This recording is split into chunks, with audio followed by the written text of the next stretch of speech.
Hello प्यारे बच्चों, मैं सुधा स्वागत करती हूँ आप सबका आपके अपने चैनल तैयारी ऑनलाइन में। बच्चों, आज की इस वीडियो में हम क्लास 10th के हिस्ट्री का फर्स्ट चैप्टर यूरोप में राष्ट्रवाद का उदय का बहुवैकल्पिक प्रश्न देखेंगे। आज का प्रश्न हम शुरू करेंगे 101 से। अगर आपने इससे पहले का वीडियो नहीं देखा है तो आप उस वीडियो को देख सकते हैं, लिंक आपको आई बटन में मिल जाएगा। तो चलिए देर न करते हुए प्रश्नों को देखते हैं।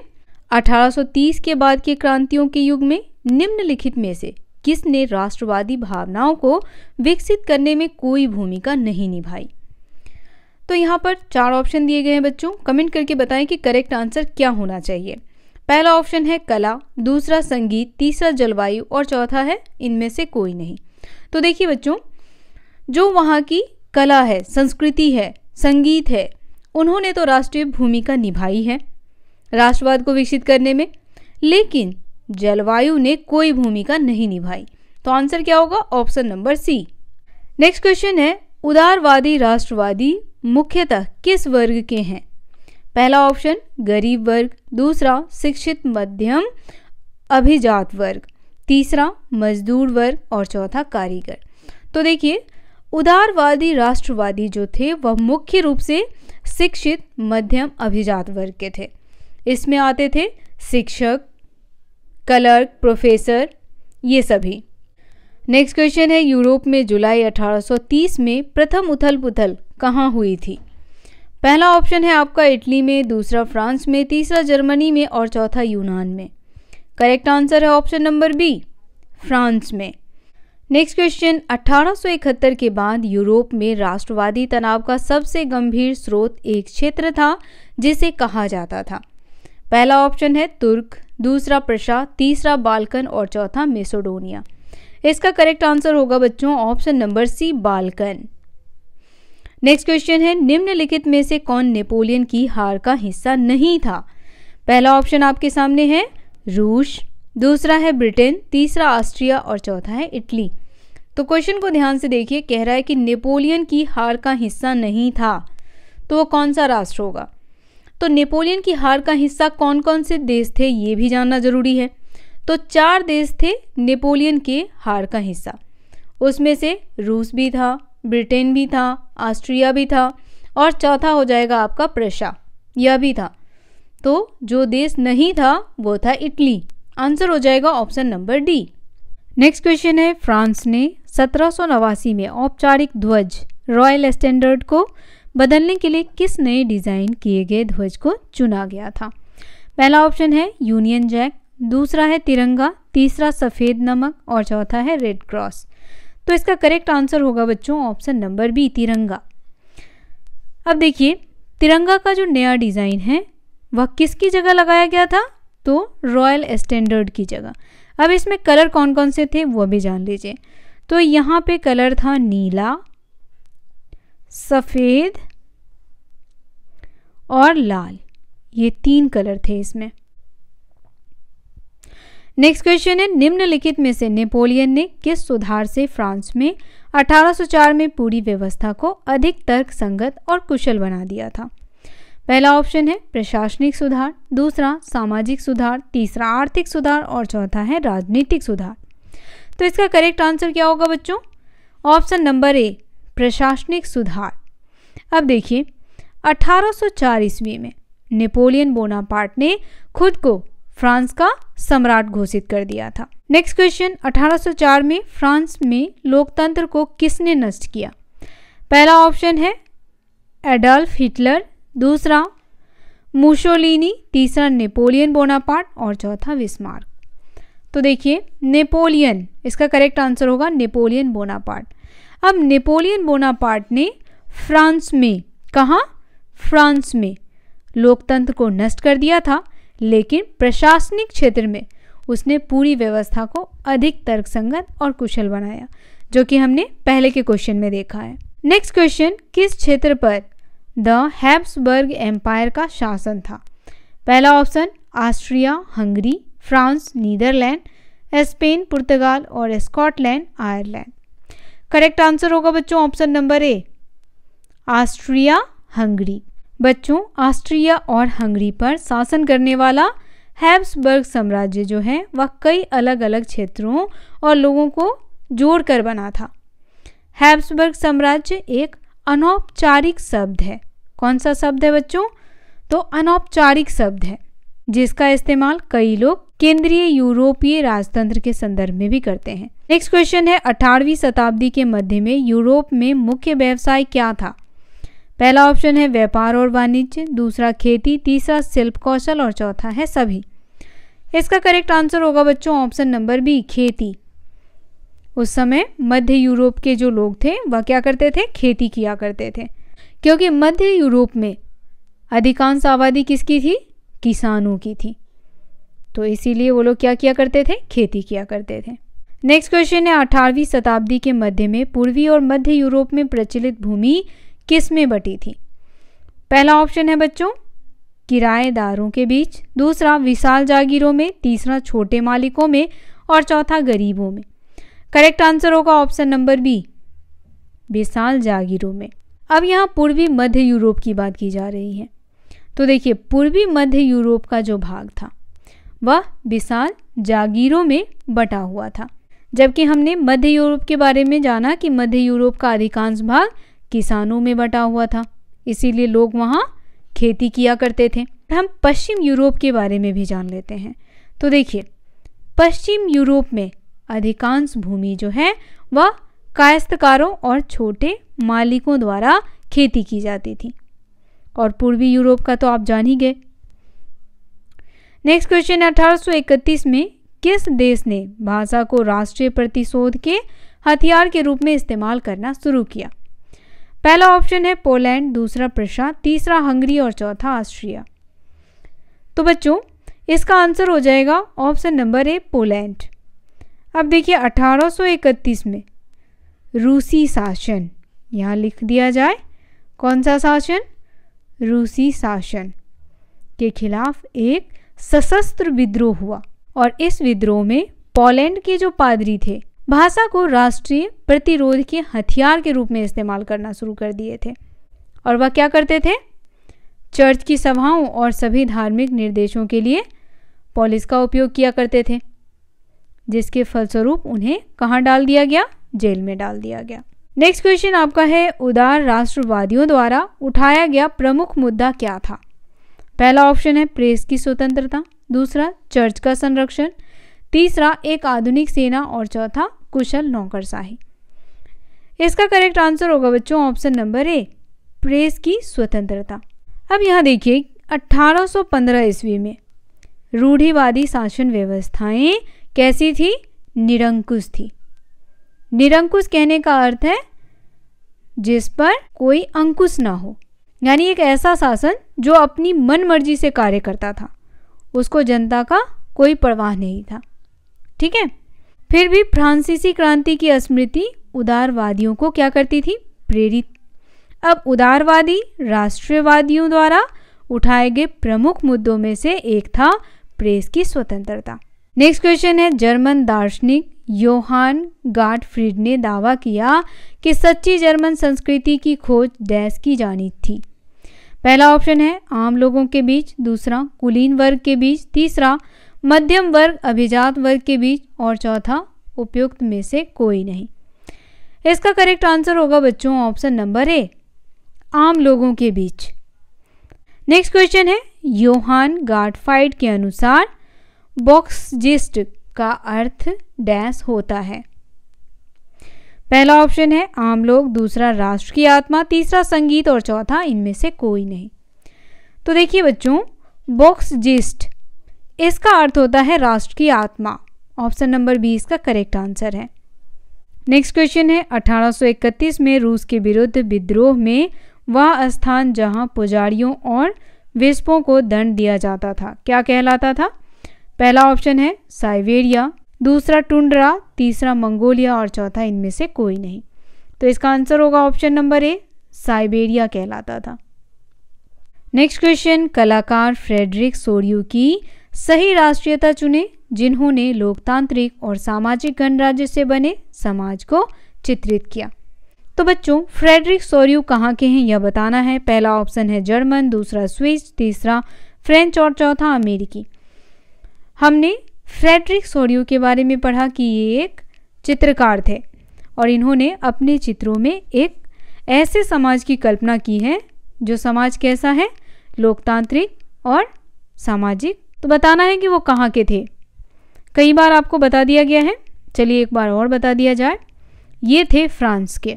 ऑप्शन नंबर सी इसका करेक्ट आंसर होगा और इसे आप ध्यान कर लें क्योंकि इससे रिलेटेड कई क्वेश्चंस जो है वो पूछे जाएंगे।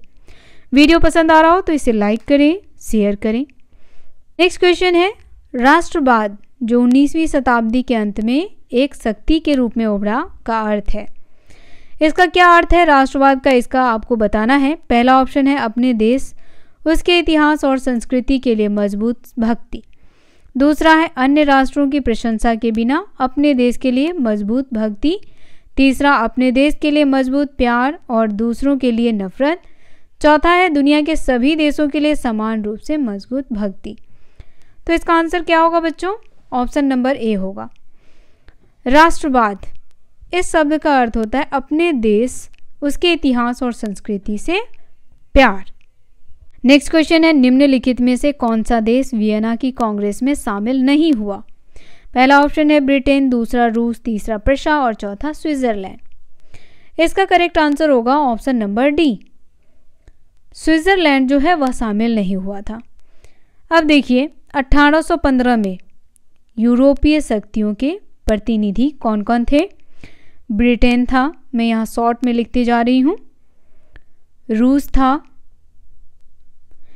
प्रशा था और ऑस्ट्रिया था। स्विट्जरलैंड नहीं था, जिन्होंने सामूहिक रूप से क्या किया था बच्चों? नेपोलियन को हराया था। नेक्स्ट क्वेश्चन है, पहली महान क्रांति जिसने विदेशों में राष्ट्रवाद का अस्पष्ट विचार दिया। पहला ऑप्शन है रूसी क्रांति, दूसरा फ्रांसीसी क्रांति, तीसरा अमेरिकी क्रांति और चौथा भारत का पहला स्वतंत्रता संग्राम। इसका करेक्ट आंसर होगा बच्चों ऑप्शन नंबर बी, फ्रांसीसी क्रांति। फ्रांसीसी क्रांति, जब फ्रांस की घटना का पता लोगों को चला तो क्या हुआ? जो शिक्षित और मध्य वर्ग के लोग थे वह जैकोबिन क्लब स्थापित करना शुरू कर दिए थे और उनकी गतिविधियों और अभियानों ने फ्रांसीसी सेनाओं के लिए रास्ता तैयार किया जो 1790 के दशक में हॉलैंड, बेल्जियम, स्विट्जरलैंड और इटली के अधिकांश हिस्सों से चले गए। नेक्स्ट क्वेश्चन है, फ्रांसीसी क्रांति के बारे में निम्नलिखित में से कौन सा कथन सही है?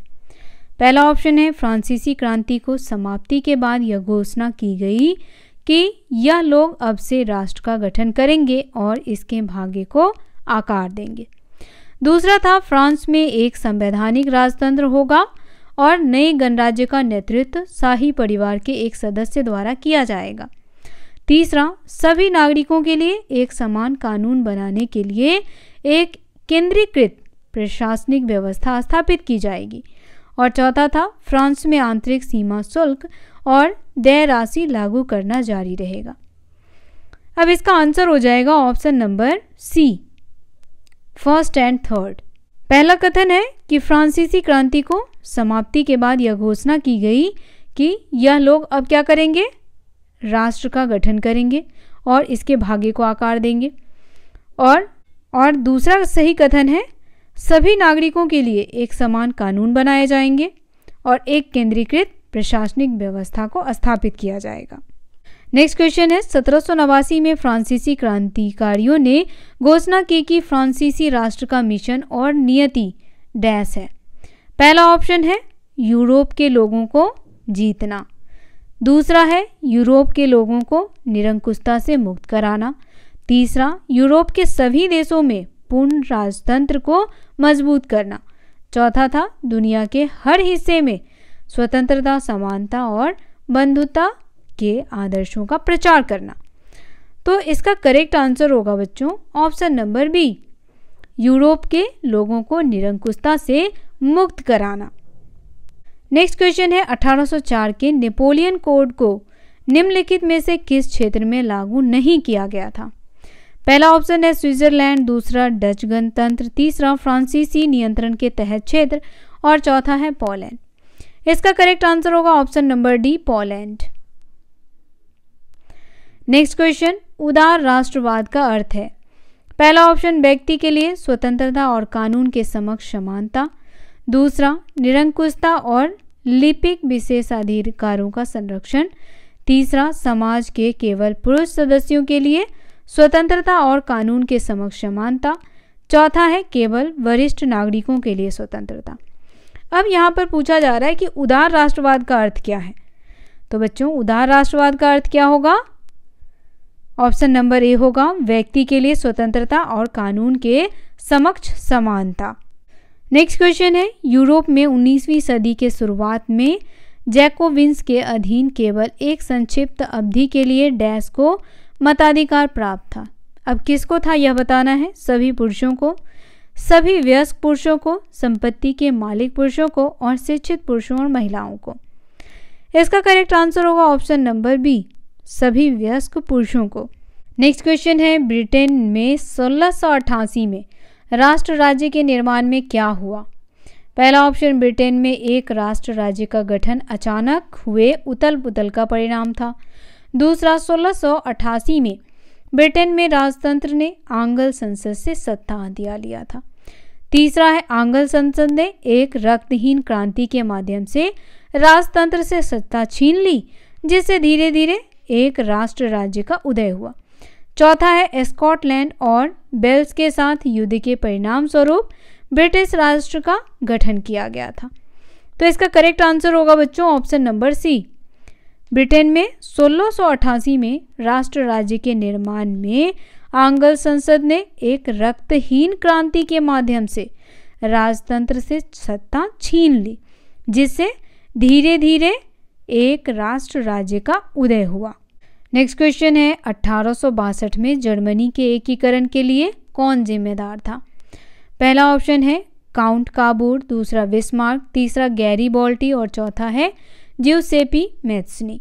करेक्ट आंसर होगा ऑप्शन नंबर बी, 1862 में जर्मनी के एकीकरण के लिए बिस्मार्क जो है वह जिम्मेदार था।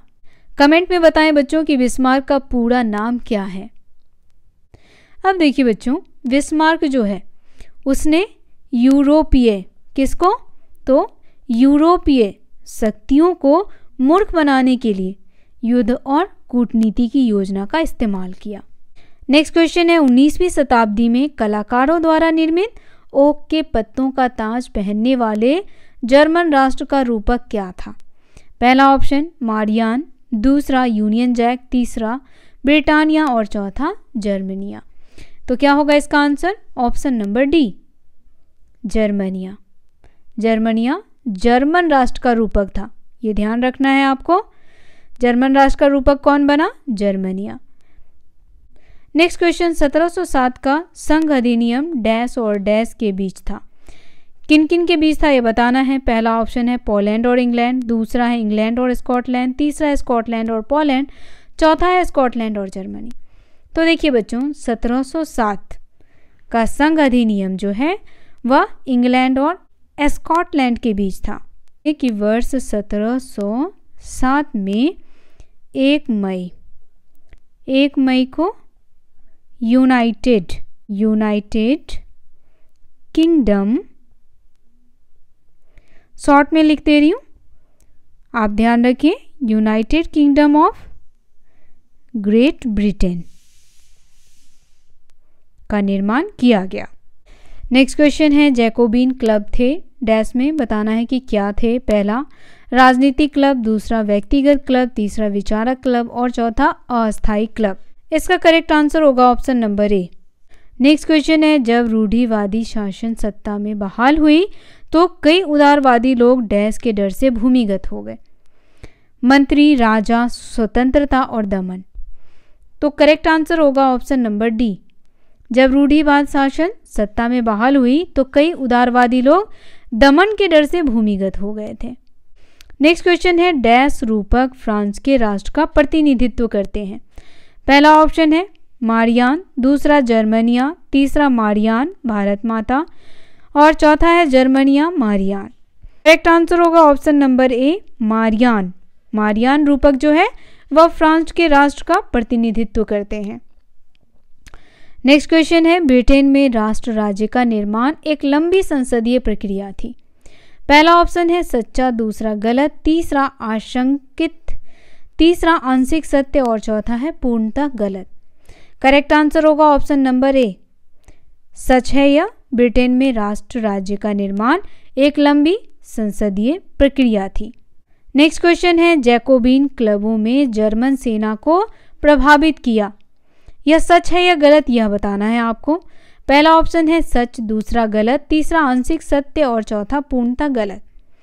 तो इसका आंसर होगा ऑप्शन नंबर बी, गलत। अब देखिए जैकोबियन क्लब यह किससे रिलेटेड है?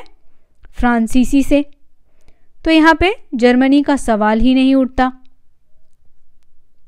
नेक्स्ट क्वेश्चन है नेपोलियन कोड 1810 का न्याय कोड था। यह सही है गलत, बताना है।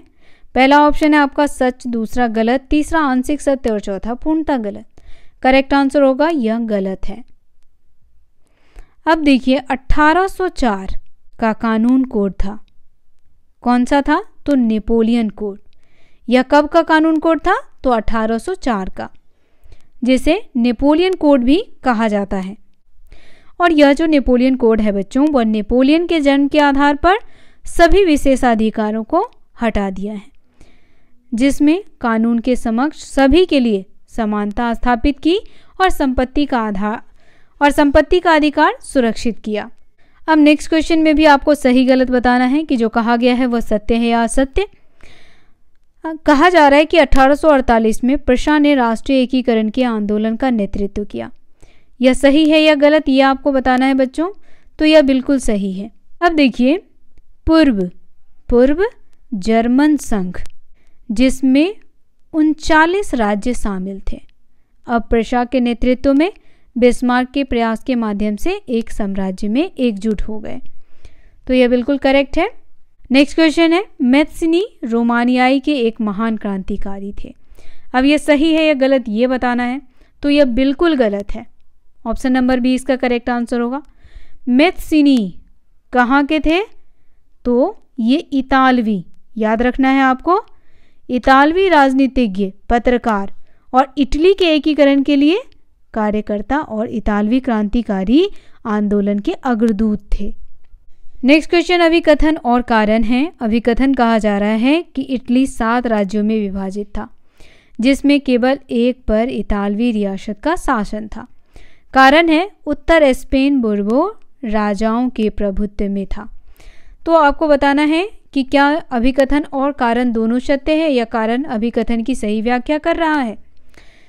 दूसरा है कि अभिकथन और कारण दोनों सत्य हैं, लेकिन कारण अभिकथन की सही व्याख्या नहीं कर रहा। तीसरा है अभिकथन सत्य है परंतु कारण असत्य। चौथा है कारण और अभिकथन और कारण दोनों असत्य हैं। तो क्या होगा बच्चों इसका आंसर? ऑप्शन नंबर सी होगा। अभिकथन जो कहा गया है वो तो सत्य है, लेकिन इसका कारण जो है वह गलत है। नेक्स्ट क्वेश्चन भी अभिकथन और कारण है। अभिकथन है जर्मनी, इटली और स्विट्जरलैंड को राज्यों, डचियों और कैंटनों में विभाजित किया गया था, जिसके शासकों के पास उनके स्वायत्त क्षेत्र थे। कारण है वे अपने स्वायत्त शासन को मजबूत एक दूसरे से निकटता से बंधे थे। तो कौन सा इसका करेक्ट आंसर होना चाहिए option number A, B, C, D में? तो देखिए बच्चों इसका करेक्ट आंसर है ऑप्शन नंबर डी। अभिकथन और कारण जो कहा जा रहा है इसमें वो दोनों क्या है? गलत है। नेक्स्ट क्वेश्चन भी अभिकथन और कारण है। अभिकथन है ज्यूसेप्पे मैत्सिनी ने राजतंत्र के लिए रूढ़िवादियों के साथ काम किया, और कारण है इटली को छोटे छोटे राज्यों और रियासतों को तोड़ना था।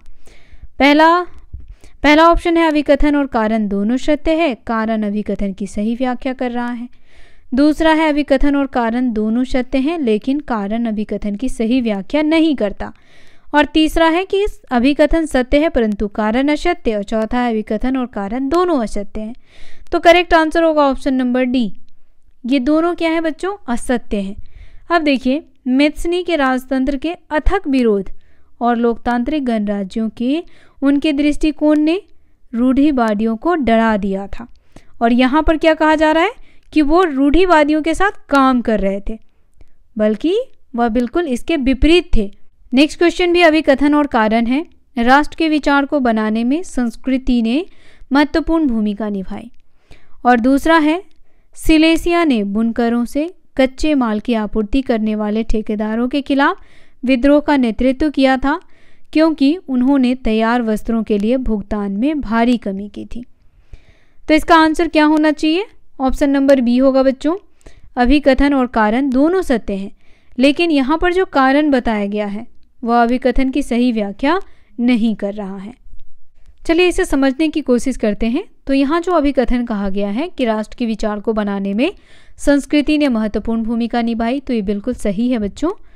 अब देखिए 1830 में रूढ़िवादी व्यवस्थाओं ने अपनी ताकत बढ़ाई और राष्ट्र के विचार को बनाने में संस्कृति की महत्वपूर्ण भूमिका निभाई, जिसमें कला, कविता, कहानियाँ, संगीत ये सभी शामिल थे।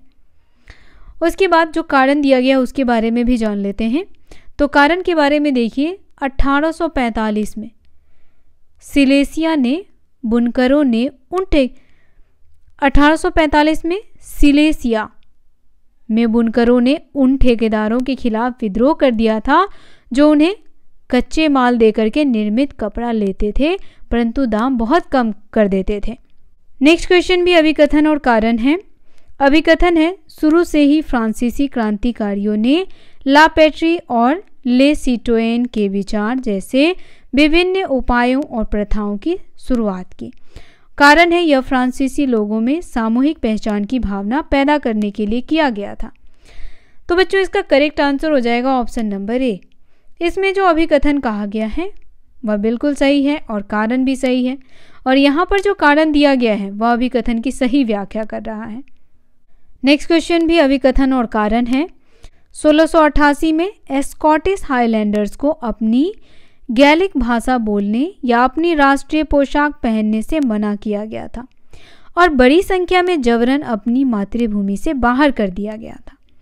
इसका कारण बताया गया है कि अंग्रेजों ने आयरलैंड के प्रोटेस्टों को बड़े पैमाने पर कैथोलिक देश पर अपना प्रभुत्व स्थापित करने में मदद की थी। तो इसका करेक्ट आंसर होगा बच्चों ऑप्शन नंबर बी।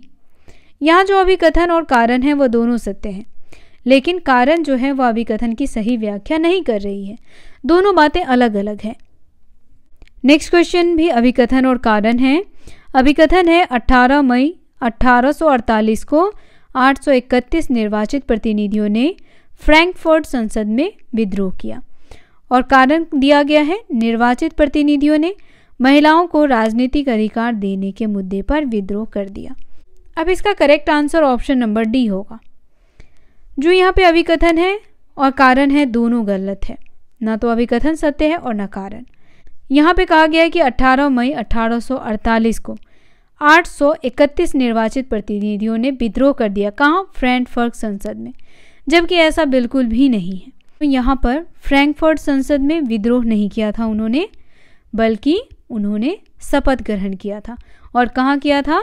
तो सेंट पॉल चर्च में आयोजित फ्रैंकफर्ट संसद में। तो यहाँ पर सेंट पॉल चर्च भी होगा।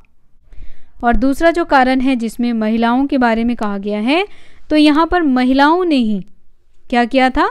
अपने अधिकार के लिए आंदोलन किया था, और जिसमें सक्रिय रूप से उन्होंने भाग लिया था। नेक्स्ट क्वेश्चन है, फ्रांसीसी क्रांति की उद्घोषणा का उल्लेख कीजिए। पहला ऑप्शन दिया गया है, पुरुष राष्ट्र का गठन करेंगे और इसके भाग्य को आकार देंगे। दूसरा, लोग राष्ट्र का गठन करेंगे और उसके भाग्य को आकार देंगे। तीसरा, महिलाएं राष्ट्र का गठन करेंगी और उसके भाग्य को आकार देंगी। चौथा था, बच्चे राष्ट्र का गठन करेंगे और उसके भाग्य को आकार देंगे। तो इसका करेक्ट आंसर होगा ऑप्शन नंबर बी, क्योंकि यहाँ पर सभी को एक समान अधिकार दिया गया है। तो यहाँ पर लोग होगा जो राष्ट्र का गठन करेंगे और इसके भाग्य को आकार देंगे। नेक्स्ट क्वेश्चन है, 1830 के दशक के दौरान गुप्त समाज यंग इटली की स्थापना किसने की? तो बच्चों, गुप्त समाज यंग इटली और यंग यूरोप की स्थापना किसने की है? पहला ऑप्शन है ऑटो पीटर्स, दूसरा कार्ल बेलकर, तीसरा ऑटो वन बिस्मार्क और चौथा है जियुसेप्पे मैत्सिनी। इसका करेक्ट आंसर होगा option number D, Giuseppe Mazzini. Next question है, फ्रांस गणराज्य का प्रतिनिधित्व करने वाली महिला रूपक का नाम बताइए। पहला ऑप्शन है मारियान और जर्मेनिया, दूसरा मारियान, तीसरा जर्मेनिया और चौथा इनमें से कोई नहीं। तो बात यहाँ पर किसकी की जा रही है? फ्रांस की। क्या होगा इसका आंसर बच्चों? मारियान। जर्मेनिया जो है वह जर्मनी की है। नेक्स्ट क्वेश्चन, जर्मन राष्ट्र की महिला रूपक। अब एक ही क्वेश्चन कई बार रिपीट हो रहा है ताकि ये चीज़ें क्या हो, आपको आसानी से याद हो जाए। बच्चों वीडियो पसंद आ रहा हो तो इसे लाइक करना बिल्कुल ना भूलें, साथ ही इस वीडियो को अपने दोस्तों के साथ भी शेयर करें। पहला ऑप्शन है मारियान और जर्मनिया, दूसरा मारियान, तीसरा जर्मनिया और चौथा इनमें से कोई नहीं। तो अभी आपको बताया कि यहाँ जर्मन राष्ट्र की बात की जा रही है, तो कौन होगा? जर्मनिया। नेक्स्ट क्वेश्चन, फ्रांस की क्रांति कब शुरू हुई? पहला ऑप्शन है 1789, दूसरा 1879, तीसरा 1780 और चौथा 1769। तो इसका करेक्ट आंसर हो जाएगा बच्चों ऑप्शन नंबर ए। कब शुरू हुआ था? 1789 में।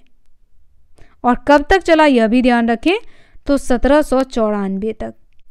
नेक्स्ट क्वेश्चन है 1789 में फ्रांस में राजनीतिक स्थिति क्या थी तथा बदलाव के बाद कैसी हो गई? पहला ऑप्शन लोकतंत्र राजतंत्र, दूसरा गणतंत्र राजतंत्र, तीसरा संप्रभु राज्य और गणराज्य, चौथा है पूर्ण राजतंत्र और लोकतंत्र। इसका करेक्ट आंसर होगा ऑप्शन नंबर डी। 1789 में फ्रांस में राजनीतिक स्थिति पूर्णतः राजतंत्र और लोकतंत्र में बदल गई थी। तो बच्चों इसी के साथ आज का ये वीडियो यहीं समाप्त करते हैं। वीडियो कैसा लगा बच्चों कमेंट करके बताना बिल्कुल ना भूलें। यदि आपका कोई सुझाव या प्रश्न हो तो आप अपना सुझाव और प्रश्न हमें कमेंट में अवश्य बताएं। मिलते हैं इसी अध्याय के नए प्रश्नों के साथ, तब तक के लिए आप सभी का धन्यवाद।